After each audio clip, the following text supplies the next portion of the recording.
Guys, you're with Coach Lady Reese, 11 Boundaries Coaching, and today I'm going to talk with you about your case plan. Some places call it your family service plan. It could go by many names, but it is the cornerstone for CPS, what they do to determine how much progress has been made.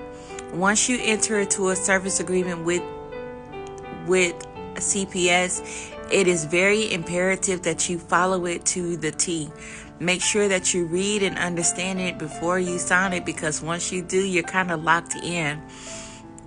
Whether you're in the preventative or preservation stages or the legal stage where you're trying to reunify with your children, this is a legal document. So it could be used for you. It can also be used against you in a way. If you're a parent in the system, you've probably heard it 100 times to follow your case plan.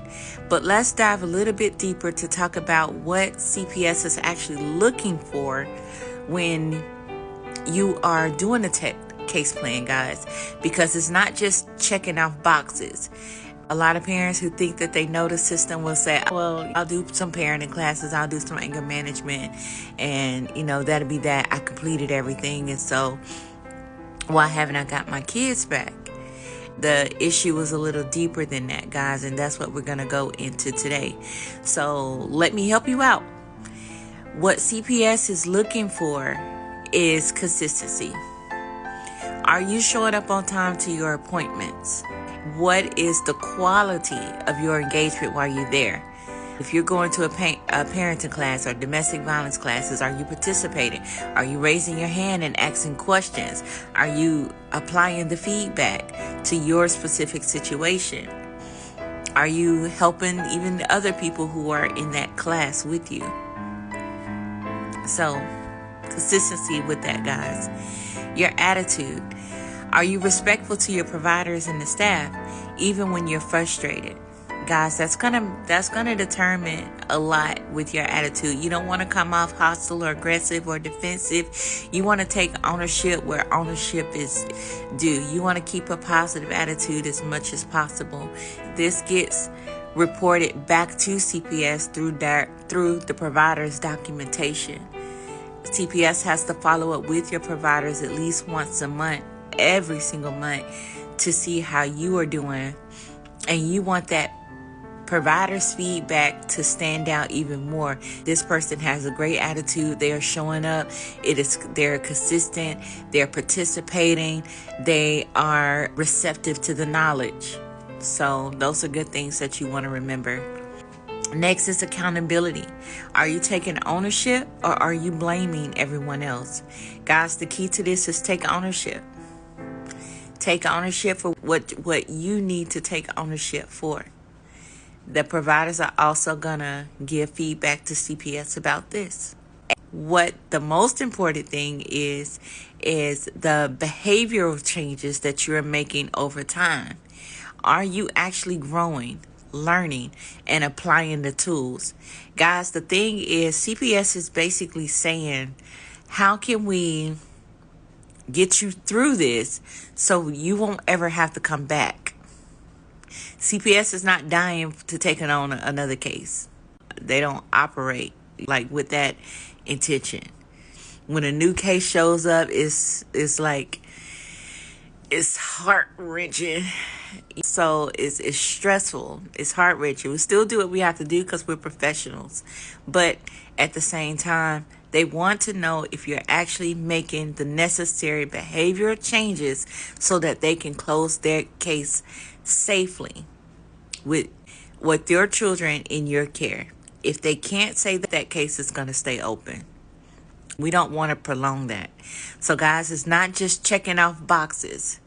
It's not just completing a class just for the sake of you just completing a class and you didn't learn anything. Because guess what? That case is going to stay open. You have to show them what you have learned.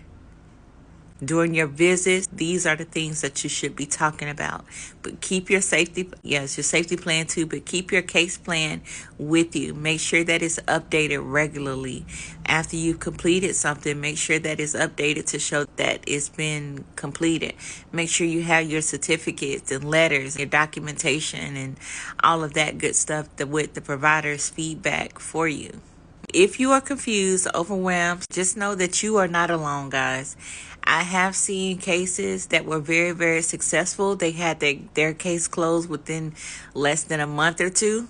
Sometimes I've seen some who I thought that were going to be 3 and it turned out to be 7, 8, 9 months later. That's on the preventative side. The legal side is going to be a little bit more, even more challenging or complicated or maybe even prolonged. But CPS have only a certain time to work with you, and it's usually up to a year. For prevention, is 6 months. They can extend it over sometimes, but they have to justify why they're giving that instead of moving towards a legal recommendation at that time. For the legal situations, then it becomes they have to work with you for at least a year and exhaust all efforts. So, guys, you're working with a short amount of time, and CPS is asking you to do a lot. We know that change can be up and down. People are in different stages and areas of their change process. But, guys, this is the key.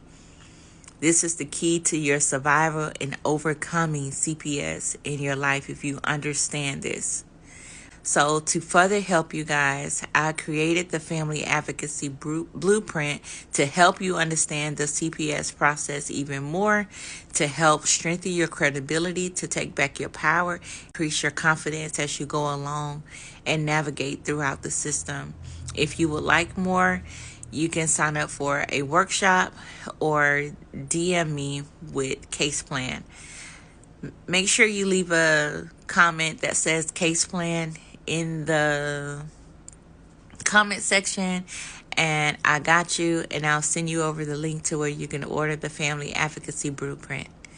Guys, you're with Coach Lady Reese. I hope that you found this video helpful.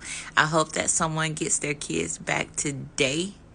And I hope that no one ever has to go through the CPS process again. But if you do, make sure that you have the tools, the strategies, and the know-how. Make sure you have the best coach in your corner, which is me. Yes. So, guys, this is what case planning is. So you basically have to learn. You have to learn what these things are so that you can better defend yourself. I hope this video was helpful. I will talk to you next time. Enjoy the rest of your day. Much love.